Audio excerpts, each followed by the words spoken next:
The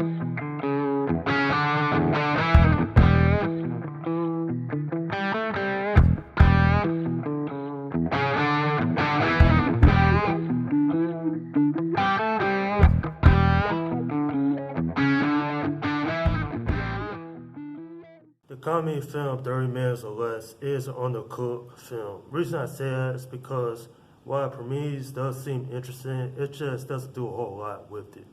I mean, this film could have been so much better, but at least it's not like one of the worst comedy movies you'll see. It's not that entertaining, to be honest, but it's not an outright disaster either. You know, the director of this film, Ruben Fleischer, still really has some more respect because this is loosely based on the Brian Wells case, which had a sad ending. Nonetheless, though, this film is about a pizza boy who is forced into wearing a bomb in order to rob a bank, and that's really the whole premise of this film. You know, I really tried to like this film, rewatching it for the first time in a few years, and I remember how unfunny this film is. There's not enough comedy in here to really keep me engaged, and the story is kind of lackluster. I don't necessarily blame the actor in this film, but Aziz Ansari, who plays Chet, and with his chemistry with Jesse Eisenberg, I feel like it could have been a little bit more better. I mean, it's not bad, but it's not great either. And then you have Danny McBride and Nick Swanson, and those guys, they're all right. I mean, Danny McBride is probably one of the funniest guys in Hollywood, but I kind of feel like if he had someone else, let's say Seth Rogen was in this film, then maybe this movie would have been more hilarious. Nonetheless, this film came out during a time when films such as Superbad or Pineapple Express were all the rage back then.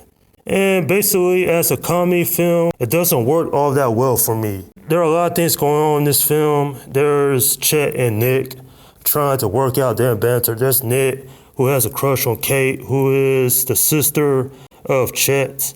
And then you have Dwayne and Travis, two young guys who courses Nick into doing this robbery. But to me, I felt like the film had a lot more comedy and as well been more than 83 minutes. Then this film probably would have been a lot better. I mean, why was this film so short? I guess because the people who made this movie realized that they didn't have much of a plot with this film. Nonetheless, though, there are worse comedy films out there like I mentioned before, but this comedy film really could have been a whole lot better. It's just, there's not enough substance in order to make this film a great comedy. I mean, you could watch it during a typical weekend, but don't expect a whole lot from this film. This film felt like it was written by high schoolers.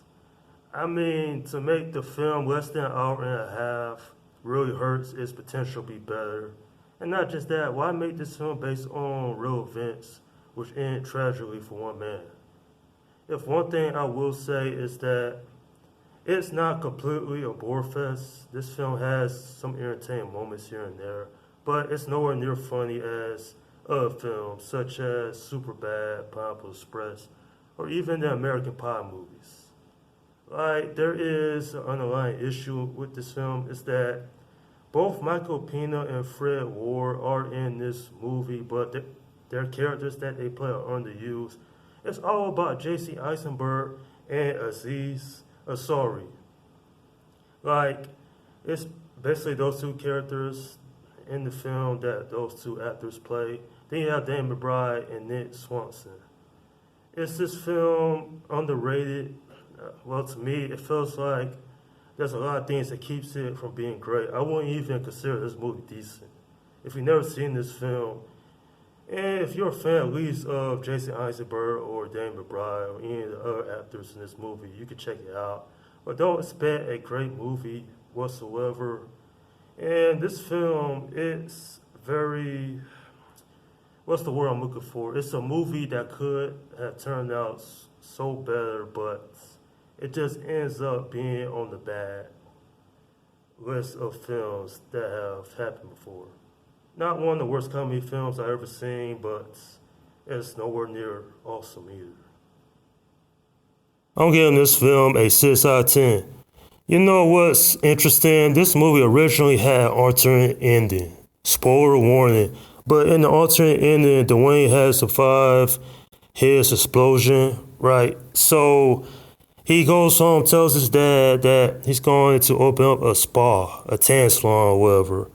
And then in the next scene, they cut to the trio of Nick, Chet, and Kate. Like, why they didn't put that in the film? This film's ending just ends abruptly, and it's like, I can't believe they end the film like that. Nonetheless, though, this movie, while it has its issues, it's a film that it's not directly horrible, but there's a lot of issues that keeps it entertaining on a big scale. Like, this is a film that you either like this movie or you hate it. To me, this film was alright, but I wouldn't want to rewatch it anytime soon. And that's my review of the film, 30 minutes or less.